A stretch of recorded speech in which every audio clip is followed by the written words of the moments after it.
Oh man, what a crazy day.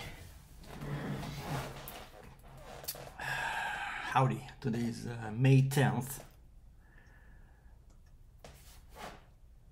11:30 Mountain Daylight Time or whatever.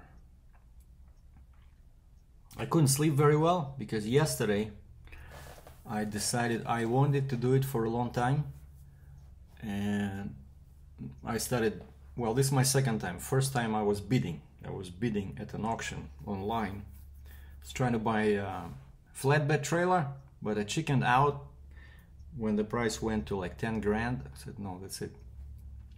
So I was overbid, but I did register an account. I got, $75,000 of credit, so basically I can buy something up to 75,000 just sitting at my desk anywhere in Canada, anywhere in US, using the auction website, which is pretty cool. And so I've been learning a lot about how these auctions work, live auctions or timed auctions.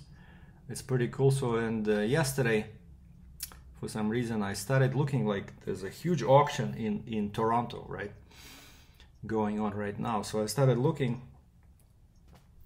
what I can buy, with a very limited budget, let's say under 5,000. Of course, all currency is Canadian. So I look at trailers, no way. Like the auction yesterday, it started yesterday, and everything was already like 10, 15, 20 grand, Then I clicked on all, show me all inventory, and it's like items after items. There's like, you can buy as long as you have money, but it's cool, like a live website, right? I can see minutes clicking, like it says, okay, let's say yesterday was saying 20 hours, 4 seconds till the end of this particular listing, and it's all like, happening in real time. And so you can place a bid. And one thing I learned is that you can place a maximum bid, instead of doing it manually. Let's say, your budget, kind of actually pretty cool, So let's say I don't want to spend more than, let's say in this case, I ran into a category of forklifts. Because, I know forklifts, right? I dealt with them. I know how they work, right? I work with them, when I was a trucker, right? Each time you go, when you have a flatbed or step deck trailer, a forklift unloads you most of the time, right? Or a dry van, right? So truckers, we know forklifts, but maybe not as well as, let's say, if I was a technician, but still, I do know what it is, right? It's not like I'm trying to buy something that I never saw, like, I don't know, airplane. I don't know how to fly airplanes, except, my late dad was a pilot, but buying an airplane would be totally different. So forklift is a bit closer to home, right?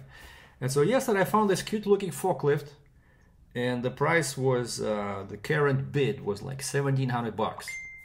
I look at the forklift, pictures look good. I didn't find the inspection report, but in the pictures were like this much size, but they give you like, I don't know, 40, 50 pictures, very detailed. Hold on, I think somebody's... this guy, some guy wants me to let him test the camera. Basically, the guy emailed me, like basically today it's all about buying and selling. A guy emailed me if this camera is available, like this brand new Canon that I'm still trying to sell, right? Very cool Canon M6 Mark II. And he says, is it available? And I said, yeah, it's available. Can I test the camera? No. It's brand new. Like, test? How do you want to test the camera? And then what if he drops it or something, right? So anyway, so yesterday I see current bid 1,700. So I put maximum bid 3,000, and then what happens is that the computer, the website, bids on your behalf, but it only goes higher than the current bid. So it's not going to use your entire, let's say in my case, $3,000. Let's say if the bid was 1,750, Now it bids at the next, you know, level, like next step. Let's say the minimum was, I don't know, let's say 1900, and so automatically it puts in $1,900, and it says high bid, you, me. And then right away somebody outbid me in like 5 minutes, and because yeah, I don't, and then I put 3,500, and I went to bed. And I'm tossing and turning. I'm thinking, wait a second, what if I win? What if I get this forklift for like 3,500 bucks? I have to bring it from Toronto, right? It's what's the distance there? It's basically, it's 2,100 miles, or hold on. So miles is 2,141, and kilometers is 3,445, 3,445. And I checked the dimensions and weight. So this thing weighs, it's pretty heavy, right? This thing weighs 17,000 pounds, but only needs like 14 feet of space. So it's not, it's like under 10 feet wide, I mean tall, so it can be moved on a step deck, but it's pretty heavy, right? So it's not exactly, you cannot charge people like LTL just because it takes 14 feet because of the so much weight, right? It'll probably cost 4,000 to 5,000 bucks Canadian, you know. And so again, I chickened out. I chickened out in the morning. I ran to the computer when I woke up, and I look at the bidding website. And then I check my email, because when somebody outbids you, right away they send you an email saying that you were outbid on this particular lot. And so I check my email. Yes, there's an email saying that I was outbid, because I got scared for a second, because I never did this before, right? This is my first time. Well, like second time, right? The first time was with that flatbed trailer. But you know, I'm trying to get into this equipment trading as a side, you know, hustle. I do love equipment. I love buying and selling. I've been buying and selling stuff online, like on Kijiji forever, but mostly it was cameras, lenses. But you know, sometimes I sold a pickup truck. So basically, I really enjoy selling. You know, buy and sell. I love it. I love because you know, you have to take pictures. You have to come up with a marketing message, right? So basically, you are a copywriter, you are a photographer, you're a promoter, you're a salesperson, you're a manager, all rolled into one. I think it would be a perfect, you know, stay-at-home business, you know. But at least it's a side business, because, you know, I'm not that busy with the freight brokerage side of things, so why not, right? And so then I call my friend, and we're talking, and I see the minutes are ticking down, because the auction for those forklifts was ending at like 10 o'clock. My time. And I see that particular forklift where somebody outbid me. It's at 2 minutes. 2 minutes remaining. And so while I'm talking to my buddy on the phone, I quietly put 3750, like a quick bid. And I was the highest bidder for probably 5 minutes, because they, you know, as soon as you put a bid, and let's say there was 2 minutes remaining, as soon as there's a new bid, they extend the time by, I think, like a minute or 2 minutes, whatever. And so somebody else again bid over me, and then I put another bid, because I don't know, you know, now I talked to my friend, and I knew pretty accurately how much it'll cost to ship, and I know that I don't have to ship it for like 15 days, so maybe I can find a buyer locally in Ontario, right? Because I have pictures, but of course it would be cool to go and see it in person and take better pictures with something like this. Something like this, you know, because I can take very good photos. And so, long story short, I won. So now I'm pretty scared, but now I'm a proud owner of a unknown year forklift. But big one, you know, not like 3,000 or 4,000 capacity. This one has a 12,000 pound capacity. But pictures look pretty good. Of course, a couple of marks in the back, but the seat is not torn, you know, like it looks good. The hours, it says 28:39. So I know all the dimensions. I know how many stages the mast has, how high it can go, what's the lowered height is. I found approximate dimensions on a Clark website, so it's a Clark forklift.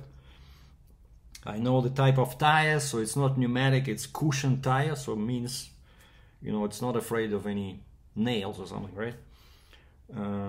And now I have 7 days to pay after I have the invoice. But for now, I think the auction is still ongoing, so they'll start issuing invoices. I think today's Wednesday, so probably Thursday or Friday. And then I have 7 days to pay. And I called them. I said, how many days I have before I have to remove it? And they said, you have 8 business days after you paid. And that's why you don't want to pay right away. So you want to wait 7 days or 6 days, right? And make a payment. And then you have 8 days. And so what I did now, I put it online for sale, since I already own it. And I'm thinking I'm going to fly over there to take better pictures. And they said I can bring a check. So I can go to my bank's branch over there, go grab a official bank check or, you know, certified check, and then rent a car and drive over to the auction and pay them, and they have 8, and then I can go there, inspect it, take better pictures. But what's funny is that one thing I didn't realize it, you know, I know that you're not supposed to have more than 10,000 hours, right? That's what I learned from one of my former customers who hired me to move, like he was buying excavators in the States and bringing them here for resale. And he taught me that, you know, you're looking for somewhere like even under 5,000 hours, you know, because he says 10,000 hours on the machine, that's already kind of like where you can start worrying about, you know, overhaul, right? But this is a forklift, and so I see it says 28:39 hours, less than 3,000. So hey, I'm a very smart cookie, right? But no year. And I go to Clark website, I cannot find this model, right? And so I call on their website. You can find a dealer, like all dealers are listed for US and Canada. So I find a dealer in Cambridge, where I used to, that used to be my home base. Actually, I called one dealer here in Calgary, and they transferred me to a guy, went into voicemail, so I just hang up. And then I called Cambridge, another dealer, and a guy actually answered the phone, like they transferred me over to this. I'm guessing he's in sales or service. And so I started talking to him, and I said, hey, is there any way, I explained the situation. I said, I just bought a Clark forklift at an auction. Is there, but there's no year. And I said, is there any way I can decipher the year of the manufacturing from the serial number? Because I said, I know the serial number. I have a picture of the serial plate. And he says, no. He says, if this was Heister forklift, he says, the year of when it was made, it's programmed kind of like with cars, right? If you know the serial number, like, or a truck, you can, a certain digit will mean what year and what month it was manufactured at, right? But turns out with the Clark forklift, you cannot do that. And I said, I didn't see a very detailed picture of the serial plate that later I found, because, you know, when you buy it, instead of those tiny baby pictures, they give you large pictures. Like I go into my account and I find purchases, and it says, okay, you bought this lot. And when I click on it, there's very detailed images. And so I was able to see pretty good quality image of the serial plate, you know, like with the VIN number, it shows the make and model. And so, but I didn't have that when I was talking to the guy. And I said, if I go there and I take a picture of the serial plate, will there be a year on it? And to my surprise, he says, no, not with Clark forklift. And I'm like, wait, so how do buyers and sellers know what year is the machine? Because that will affect the price, right? And he says, well, in your case, the seller probably knows. But I said, hey, I bought it from an auction, you know, like, and it was not on their website, you know, so basically I'm guessing the seller probably did not know themselves. But this guy says, okay, what's the model? So I give him the model, and he says, oh, that's probably late 80s, early 90s. I said, what? I said, so when was the last year you think these machines were manufactured? He says, I would say early 90s. And so, and I said, so do you think the hours are correct? And he says, no way. He says, it probably rolled over twice. And I said, hold on, after how many hours on a Clark forklift, after how many hours the clock starts again? And he says, I don't know. He says, new ones, they all digital, right? So they will show you the actual hours. But he says, old ones were analog, right? Just kind of like a speedometer on a car, on an old car. But he says, there's no way that this forklift has 2,839 hours. So it's probably either 12,000 or it's 22,000. So I got myself into a pickle, boys and girls. But this is my first time. I have a line of credit that I can borrow from for this. And then if I can sell it, oh, and asked this guy, I said, so what do you think it can sell for? Can it sell for, let's say, 25, 30,000? He says, I don't think a 30-year-old forklift will sell for that. But on that, when I was bidding, actually prices on these forklifts, I see somewhere there was some very active trading on some forklifts, and they looked like 1991, and they were, you know, selling like the price. I saw one, I think, but it was a, you know, it was a Cat. Maybe Cat is considered a better brand for a forklift than Clark. But I only know like Heister personally because I was at the factory. I think it's Mississippi, when I picked up the big Heister, you know, monster container forklift. I was at that, so I know Heister. I think it's a good brand, right? So you see them everywhere at ports. I see Clark. I saw them million of times when people were unloading me when I was pulling a drive-in or flatbed or step deck, you know. I think it's not bad, but I saw that Cat, and it was 1991 Cat, and even the capacity was like typical forklift capacity was like 4,800 pounds, you know. And the price was, I think it was already over 10,000 when I was looking at it, you know. So this is 12,000 capacity, you know. It's a serious forklift. Of course, it cannot go as high because it's only a two-stage mast. So this particular one, max height is only 114 inches, but that's still, you know, it can go, what is it, like almost 10 feet. So I don't know. I think it's a good machine. And then now finally after the purchase, I found the inspection report. So good thing everything works. It says goes forward, goes backwards, forks go up and down. But the main thing is that the pictures, what got me interested is that the pictures looked pretty good, you know, except of course it has some marks, but nothing is, it doesn't have any chips, you know, like some forklifts when they hit something they're bent or there's a piece of metal missing from the counterweight. No, this one everything is good except it has some, probably was working with tires or something like that, because in the back it has like marks of like rubber, like the guy was hitting a rubber, you know, but nothing is broken. And so basically that's the biggest news of the day, is that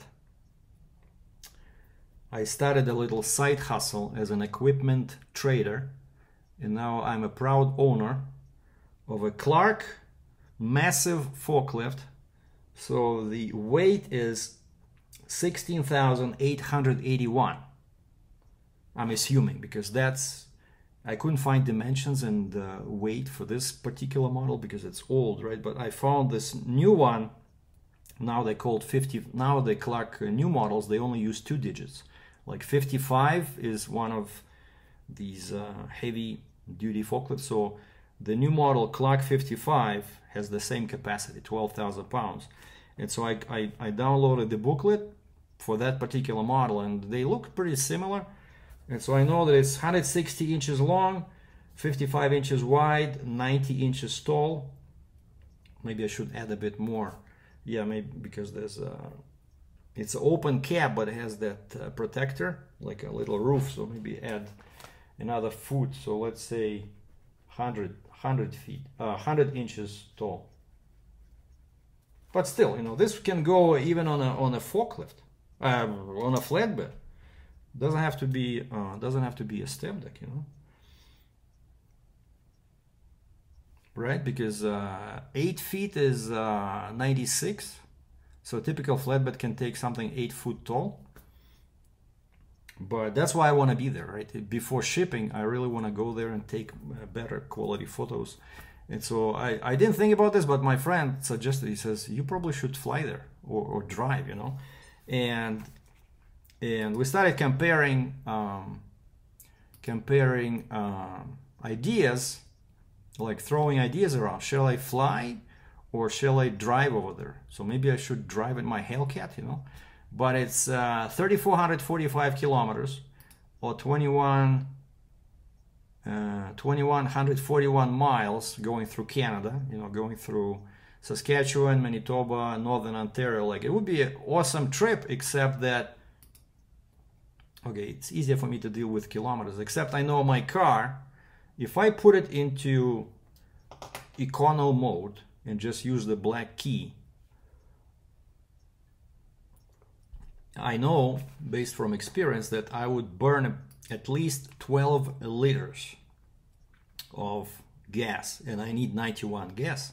And so it's 3445.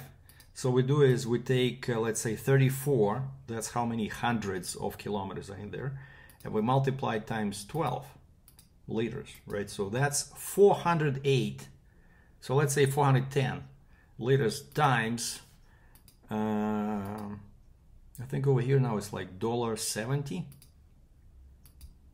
So that's almost $700 just on gas one way.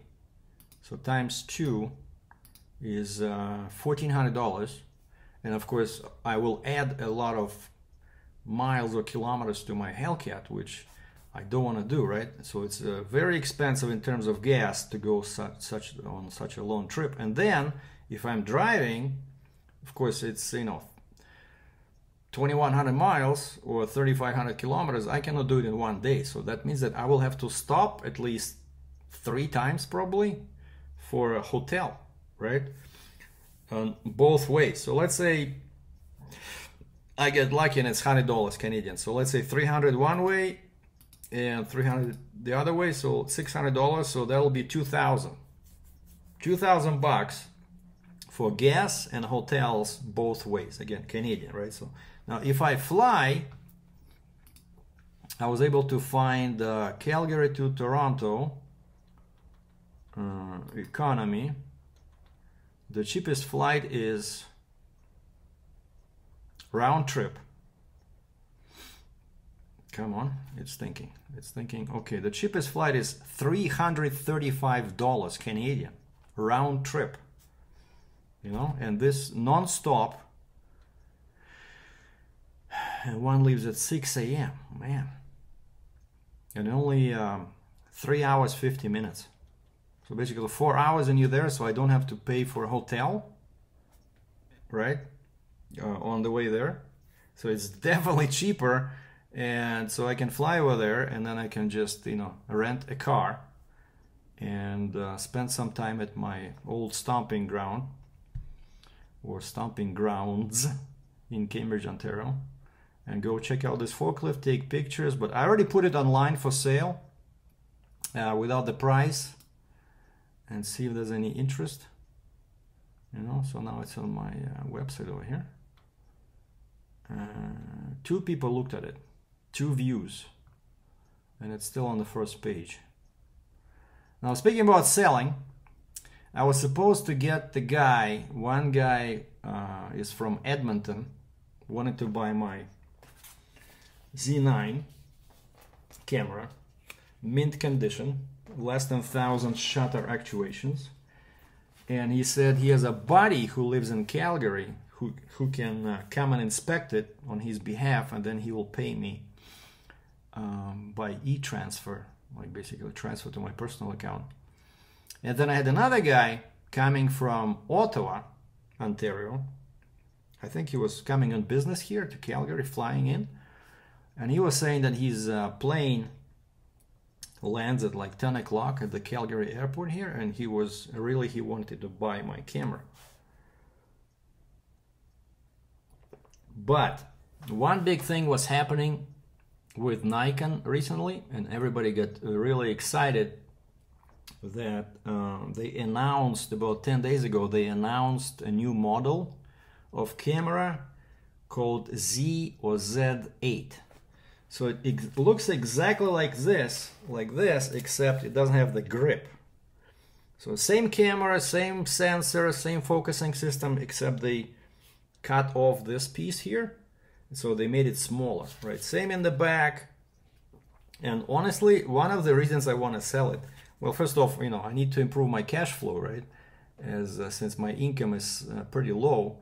But also, I'm not a big fan of this, you know, because you need a special bag for this, right? So you cannot put it in a regular camera shoulder bag, because this piece, but of course this is cool for, you know, vertical shots, because it has, you know, shutter here, you know. It's a super cool camera. It's like the best, as far as I'm concerned, it's the best Nikon professional camera. And it's super expensive, right? And so I just wanted to get rid of this. So pretty much I was looking for something like this Z8, but it's very expensive. It's been announced at, today actually was the launch. Today, if you go to Nikon channel on YouTube, they have a bunch of videos, you know, where they're talking with experts, and, you know, because they gave him this camera, like a pre-production model, they were testing it, you know, and they have a bunch of videos how people from different segments of photography were using this camera, pre-production model, and there were people from, you know, doing wildlife photography with it, and they talking about their, you know, impressions. They had people like wedding photography experts, you know, video experts, stuff like that. So it's a big event, right? So it started happening like at 8 o'clock in the morning. This big announcement. It was pre-announced like 10 days ago or 2 weeks ago, saying that May 10th, this particular camera is going to be announced, and you can place, you can do a pre-order. And so I go to my computer and I see two messages. One is from this guy in Edmonton who wanted to send his buddy to inspect my camera. That guy chickened out. He says, "I'm sorry, I decided to go with a Z8 or Z8." And then the guy who was supposed to fly in here did the same thing, basically backed out of the deal. Like, I spent, I don't know, like I look at our history of conversations via text messages, and he was asking me all kinds of questions, and, you know, even like, why are you selling, and why did you buy such an expensive camera if you're not a professional photographer? Like, who the heck cares, right? Or, and so what's the shutter count, and can we do a video call? And there was so many questions, because of course, you know, it's a lot of money. I was trying to sell it for like 5,800, 5,800 Canadian, and brand new it's 69.99 plus tax, right? And so I went online after they said no, they don't want to buy it, and I checked the Nikon Canada pre-order, and they actually tell you the price. So the price of this Z8 or Z8 brand new with warranty is 5,400 Canadian, which is still, of course, a lot of money, but it's cheaper than what I'm asking people to pay me for this one. And that one is kind of like identical in everything except the battery life. On my camera, the battery lasts for 740 shots, right? And that's what, you know, because it can shoot like 30 frames a second, you know. And so 740 on this Z8, because it uses a standard battery, the battery life is only 340. And that's what I told that guy when he sent me a message. Oh, I decided to go with the Z8. And I said, well, good luck, but I said they'll probably have shortages and you'll be lucky if you get it before Christmas. Because yeah, now it says it's shipping May 25th.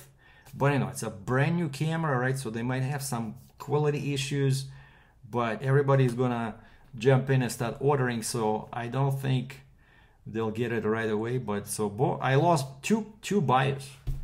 Two buyers because the Nikon decided to announce this new camera today. So if this was announced tomorrow, right? So this guy was coming today to pick it up.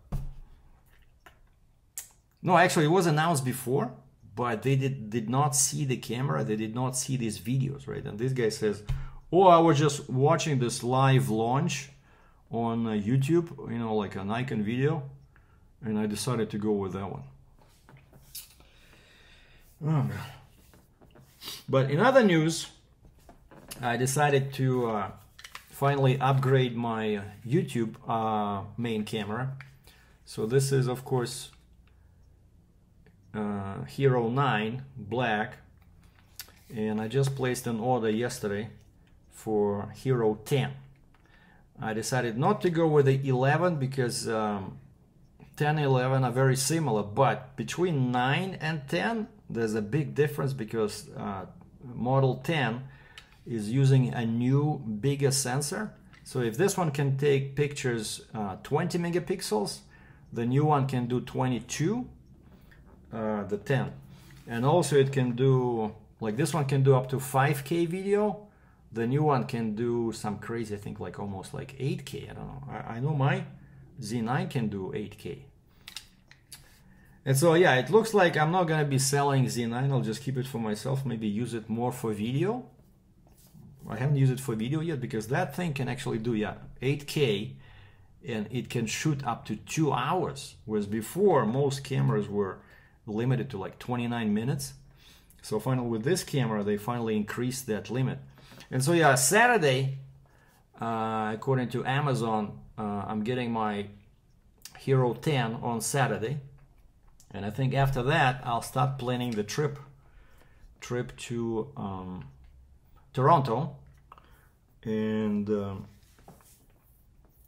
so it'll be a road trip with a new GoPro. And also I bought a new lens for this camera, 105 millimeter, like a nice portrait lens. But it's not shipped yet. I bought it directly from Nikon, and as of now, let me just double check here.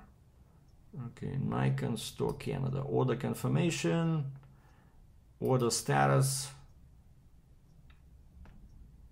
awaiting shipment. Awaiting shipment. And of course I have no idea where it's going to be shipped from. You know, they're going to ship it from whoever has it right now, but the main office is in Toronto actually, you know, and I'm going to be flying there, but I paid I think like 20 bucks extra for UPS, and I think last time it just took like 2 days. So basically, yeah, I'm going to leave on this trip once I have the GoPro, the new GoPro 10, and once I have this lens. Because then I'm gonna bring the lens, I'm gonna bring my computer, the Z9 camera, and I'm gonna go and see my baby forklift, and hopefully I can make some money with it, right? But that's what's happening. So what's happening is I lost my buyers for the main camera. I bought a forklift, I bought Hero 10, and I bought a new lens. And so those are the news. Comment below if you think I'm crazy.